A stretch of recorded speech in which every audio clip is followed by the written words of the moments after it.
Good evening, and welcome to another edition of the HGP Sport for the 28th of February. I am Stanford Howard. Thanks for joining us. The time has come where sports discipline must be prioritized.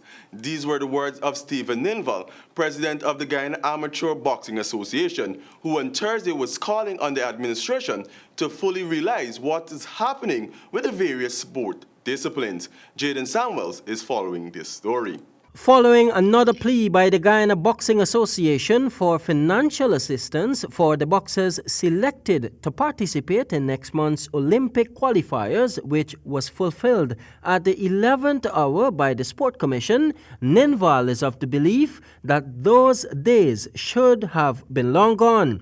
Over the years, sport disciplines, especially boxing, has had its challenges in acquiring funding, especially for overseas engagements, and this year is proving no different.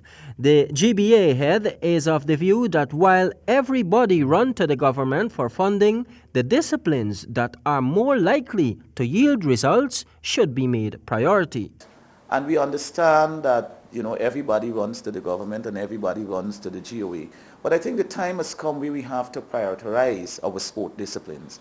And a sport such as boxing should not be considered or put in the same bracket with a sport such as marbles, right? So that is what I'm saying. We have to have a national consensus as it relates to athletics could give us an Olympic medal.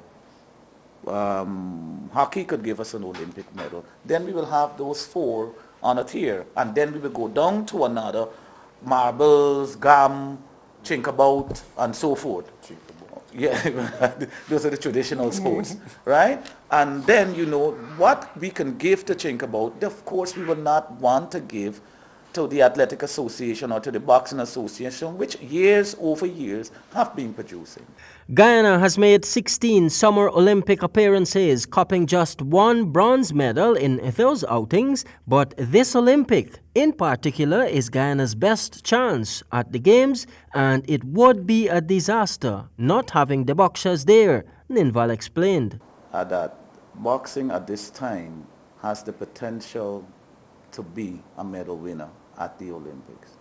This time more than any other time, because of the fact that both the government of Guyana and the Guyana Olympic Association have combined to make sure that the boxers are in Cuba for an extended period. We have not had such a large team in Cuba for such a long time.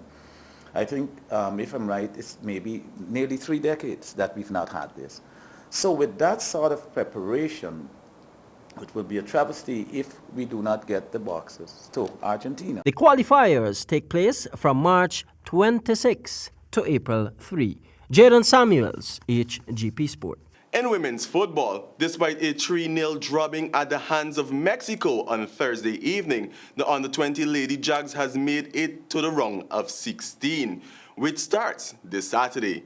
Hear more in this report. Turning our attention to some football news, Guyana's debut at this year's CONCACAF Under-20 Women's Championship ended on a high, finishing second behind group winners Mexico following a 3-0 defeat on Thursday evening in the Dominican Republic. The locals, who started the ball 1 point behind the Mexicans, found the going tough, failing to find the back of the nets but defending well. However, that quickly changed with the Jags conceding 3 in quick time and will now focus on the round of 16. The performance has been dubbed very well by head coach Ivan Joseph, but the focus will get much more intense as the round of 16 kicks off. The starting 11 comes from Raven Edwards, Diolal, Ginia Knight, Brianna Dessa, captain, Jessica Myers, Anaya Johnson, Haley David, Nalia Rowe, Jade Vivehouse, Tori Denabriga, Samantha Banfield, and Shamaya Daniels. Jaden Samuels, HGP Sport. In chess, His Excellency President David Granger held the chess championship, which came to an end early this week. Samuel Gillis tells us more. To celebrate Guyana's 50-year anniversary, His Excellency President David Granger held a chess championship in which Tiffany Khan and Sharifa Ali emerged as male and female champions. The Masters category in which they played saw them drawing from their National Senior Championship experience. 70 persons participated in this state house-held event, and it was the first time this tournament was held at this location. His Excellency President David Granger, who is also a former president of the Guyana Chess Federation, did the presentation of prizes, as he is also the sponsor of the tournament, which was organized by the newly formed Guyana Chess Academy.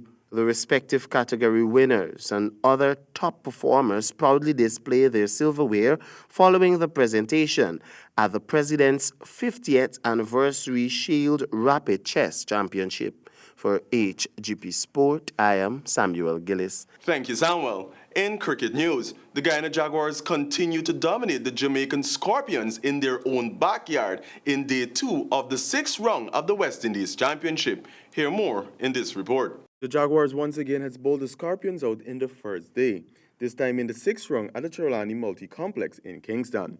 Jamaica opened the batting and received a 59 runs contribution from Jermaine Blackwood, 23 runs from Dennis Smith, and 20 runs from John Campbell, the only batsman to get 20 runs plus, as the other batsman on the scorecard had trouble from the leading wicket taker of the series for Sammy Palmer, who grabbed 7 scalps in the day's proceedings. Kevin Sinclair also contributed with 2 wickets, and Raymond Reefer with the other one, as the Scorpions ended the day on 216 all out in 81 overs. Jaguars in their first innings chase had a little wobbled start, as young Tiger Tangerine and Chanjapal were back into the pavilion for 8 runs, and skipper Leon Johnson contributed with a 35-run stint to leave the Jaguars an 81 for 2. Chanjapal Hemraj and Vishal Singh then built a third-wicket 98-run stand, but in the 58th over, that's when Hemraj lost his way and was caught for 82 runs. Barnwell didn't last long in the crease, as he too went in the same over without scoring, to put the Jaguars on 3 for 183 for 4, trailing by just 33 runs. While over in Kensington Oval, Barbados Pride made 417 all out against the Windward Islands, who posted 105 for 1 in their first innings, while Trinidad and Tobago made 287 all out, with Leeward Islands 30 for 1. For HGP Sport, I am Stanford Howard. Still in cricket news, the Guyana Cricket Board inter-county on the 17th tournament after round 2. Demerara tops the leaderboard with 18.5 points, while Berbice in second place with 8.6 points, as Essequibo is handed third place with 8.1 points. The third and final preliminary round in the GCB Rubis on the 17th inter-county tournament will see Berbice versus ACLEC on the 15th at Everest, and Essequibo versus Demerara at GCC Border on Saturday. And that's all we have for this edition of the HGP Sportscast. I am Stanford Howard reminding you, it is not the size of a man, but the size of his heart that matters. Over to you, Javon. Goodbye.